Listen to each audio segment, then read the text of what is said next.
Hello everyone, welcome back. पुन्हा एकदा office आणि घरातली धावपळ चालू झाली. दिवाळीच्या सुट्ट्या संपल्या. 10 ते 12 दिवस मला सुट्ट्या होत्या आणि इतकी जास्त सवय झाली होती सुट्ट्यांची की पुन्हा एकदा ते ऑफिसला जायचं, सकाळी लवकर उठायचं अजिबात सवय राहिलेली नव्हती. पुन्हा एकदा तेच सकाळी 6:30ला उठा, घरातला आवरा, ते तर कधी संपणार नाहीये.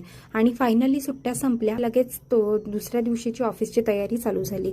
सकाळी खूप जास्त लवकर उठले मी, कारण प्रेशर होतं मला की मी लवकर उठते की नाही. 6:30 वाजता पुन्हा एकदा उठले. त्यानंतर सगळ्यात पहिले मेथीची भाजी करून घेतली आणि नंतर चपात्या वगैरे करून घेतल्या. आणि सगळ्यात महत्त्वाचं, तोशूची पण त्या दिवशी फर्स्ट डे स्कूल होती. तिला टोटल 20 डेज सुट्टी होती आणि तिला तर स्कूलमध्ये जायचंच नव्हतं. खूप रडत होती ती, पण ऑप्शन नाही आहे, पाठवावं तर लागेल म्हणून लवकर आवरलं. त्यानंतर डोसे वगैरे बनवून घेतले नाश्त्याला, कारण तोशूलाही खाऊ घालायचं होतं, मलाही नाश्त्याला न्यायचे होते. प्लस योगेशचं वर्क फ्रॉम होम होतं, सो आम्हाला नाश्त्याला डोसे बनवले. त्यानंतर तोशूचा टिफिन भरला, मेथीची भाजी चपाती, माझा टिफिन भरला. असं सगळं घरातलं सगळं आवरलं, क्लीन केलं.